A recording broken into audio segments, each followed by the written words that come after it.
पश्चिम बंगालमधील संदेशखाली प्रकरणामध्ये टीएमसी नेत्याला अटक करण्यात आली आहे।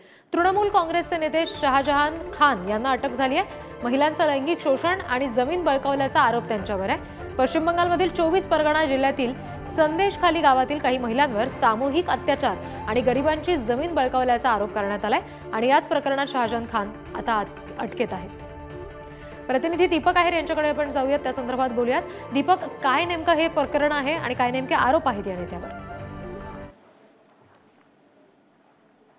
नक्कीच टीएमसीचे जे मोठे नेते आहेत 24 परगणाचे शाहजहान खान, त्यांना शेवटी अटक करण्यात आलेली आहे आणि त्यांना अटक केल्यानंतर आता त्यांना 2 वाजता जे आहे ते कोर्टामध्ये त्यांना प्रोड्यूस करण्यात येईल आणि शाहजहान खानवर जमिनी बळकावण्याचे आणि सामूहिक अत्याचार करण्याचे असे आरोप करण्यात आले होते आणि बऱ्याच महिला अशा एकत्र झाल्या होत्या ज्यांनी शाहजहान खानवर गंभीर आरोप केले होते। त्याच्यानंतर ममता बॅनर्जी सरकारचे हे जे नेते आहेत ते लोकांवर किती अत्याचार करत आहे हे उघडकीस आल्यानंतर ते तिथून फरार झाले होते, पळून गेले होते आणि त्यानंतर पश्चिम बंगाल पोलीस सतत त्यांच्या मागावर होती आणि त्यांच्या मागावर असले तर इतके कित्येक दिवस झाले ते लपून बसले असल्या कारणामुळे पोलिसांच्या हातात लागले आणि शेवटी त्यांना अरेस्ट करण्यात आले आहे।